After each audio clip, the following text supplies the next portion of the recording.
No és domèstic. Home, És Déu-n'hi-do. per un restaurant que el tenia allà molt abandonat. Home, el tenia fet una merda. Bueno, sí. Estava una mica brut, una mica Exacte, sisplau, exacte, que sabrà de qui és. I vol que li reparem, li hem de fer nanses i tal, però això no ho fem. Allò és que soldes aquí això i ja està. Sí, fem unes nanses nosaltres i les soldem. Allò també fas feina aquesta... És que he d'ensenyar una altra cosa dels que fem, que és molt interessant. Tu encara acabaràs sent cuiner.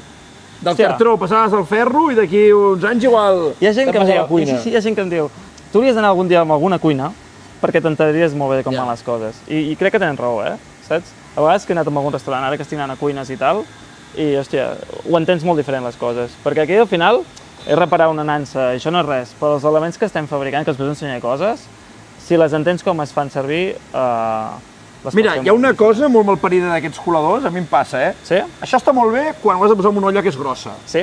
d'acord? En una olla Sí, que és sí, molt sí. grossa perquè l'aguantes. Sí. Però a vegades a les cuines jo colo en les gastros. Sí? Pues, què foto? Amb una llauna retallada? No tinc un suport estable per aguantar això. I què passa aquí? Bueno, pues això necessito el teu IMC. Hòstia, pues, Algun Arnau. catxarro, pam, per poder-ho clavar bé amb una aquí, gastro. Aquí és on hem entrat nosaltres, saps? Amb aquestes coses. I estàs fent coses d'aquestes, Sí. solucions per la cuina. Sí, és això.